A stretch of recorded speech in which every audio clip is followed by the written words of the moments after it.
Okay, so how can I start? I was watching something from Forrest Gump, and I like Forrest Gump because, um, like he says, life is like a box of chocolates. You never know which one you're going to get, and this is so true. Um, I love the fact that my friend, Dr. Sargent, has mentioned gladiator because it does mean now we are free. But a lot of things, I kind of want to counterpose that because a lot of things that we are free. We are free to make our dreams come true. We are free to push forward. We are free to have goals and this type of thing. But children are being hindered that freedom. When in Forrest Gump he's running and he's running and he just can't seem to get up the momentum to break free of his braces on his legs. They're making him come back and he just can't move the way he needs to move, right? And finally he says, who cares? I'm gonna try really hard and my leg is just gonna start working. And it starts, and then you see in the movie he's running everywhere because he realizes the freedom it took in order to take a risk and take a chance. So in our lives, if we don't take that risk or that chance, we'll never achieve our goals. But when a child breaks a glass, yes, this is dangerous, but don't get angry because it's the first time it happens. Make it, well, yes, we broke a glass, and yes, it cost money, and yes, it might have been really expensive, but the child needs to learn how to cope with the mistake, not feel ashamed. That's one. Or if a child says to you, mommy and daddy, I did something, I'm sorry, like this, because they know the parents are going to react in a negative way. Education is kind of sort of like that. You have a child who's very inquisitive, says to you, how come we don't have snow in Oman?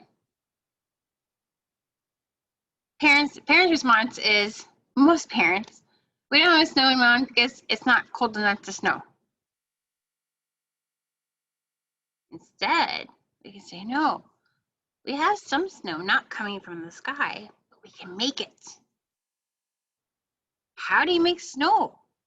So there it goes. There's the exploration. There it is. And let that child get into the kitchen, shave some ice, do some fun things like this, make snow cones, let them eat. So this is kind of what like snow is. So the reason, the overall reason is in Oman it doesn't snow because it's not cold enough is true. Because the child then can take it as state of matter, right? Is it liquid, solid, or gas, right? Now the snow cone is ice, it's solid, right? But if we were to put it in the sun, it would melt. And so this is why there's no snow in Oman, because yes, it is not cold enough. But the reason why it's not cold enough is because water does not stay cold in Oman because it's too hot. So if the parent were to put the mindset of their mind into the mind of a child or try to step down from being an adult, because a lot of teachers and adults in our lives say to us, what? You can't climb this tree because you're too old. You can't ride a bicycle because it's not accepted socially in Oman. You can't, you're a lady now. You're not a child anymore. You must dress fully covered because the shoulders of women are more beautiful. Okay, what are the shoulders of the little girl? Really, the shoulders are the same. They're just different. They're just a little bit more bony as you get older, but they're still there. You have to cover your heads. Why? God gave me hair. I want to feel it in the sunlight. Like this. Don't forget to remember what it feels like to be a child. This is what education has to go towards. Kids get to the age of 5th grade, 6th grade, they don't want to be in school anymore. And we have to pull away from that. We need to give them experiences that they're not going to find just on a computer. We need to give them human experiences. We've lost the humanity of education. Look at Socrates, and I'm going to close with this. Socrates was an amazing philosopher. He had classes, and in his classes, the students would come together and discuss. And he said, okay, I have a task for you. Go out and figure it out yourself.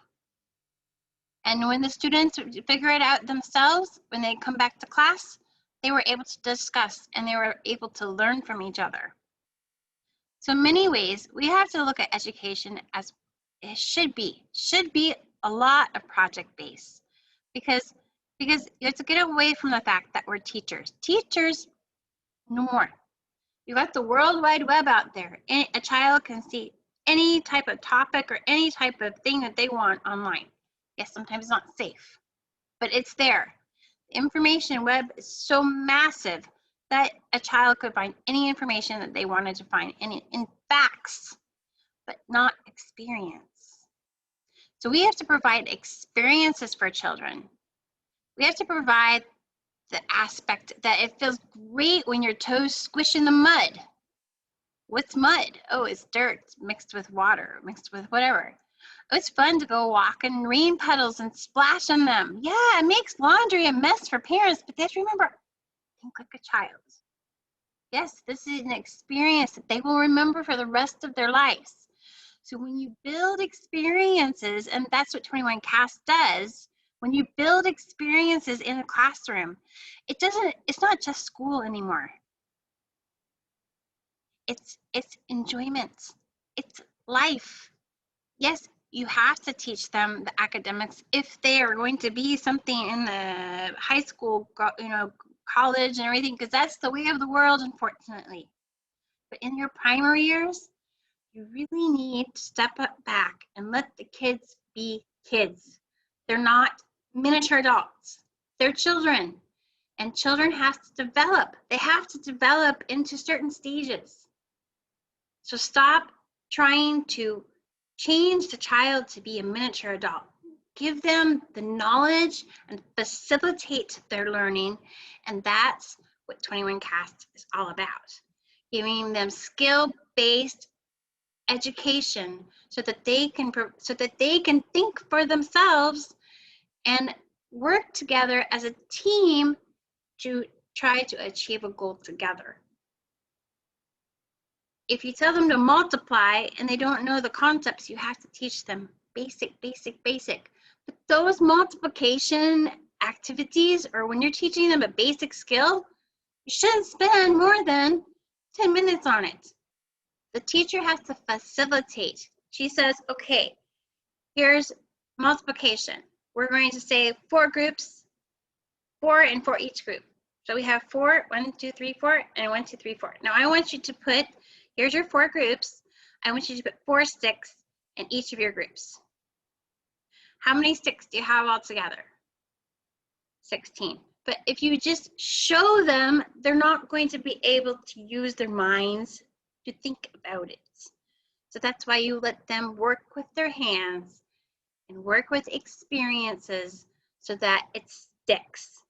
And once they do all those things, they're going to remember way back when they had a teacher in 3rd grade or 1st grade or 2nd grade that really inspired them, because that teacher was someone that gave them experiences in life and not just maps and data and everything else. Because yes, you can test students based on that, but studies show that the more hands-on a child has in the learning process and the more collaboration that they have, they actually become stronger students because they've learned to think for themselves. So I hope you all have a very nice day, and I hope that this hits a good nerve in your body. Just think of what Forrest said again. Life is like box of chocolates. You never know which one you're going to get. But don't forget to dream, and don't forget to put yourself back when you were a child, what they're trying to say to you. Give them those experiences in life so that they know they can achieve their own goals. Thank you.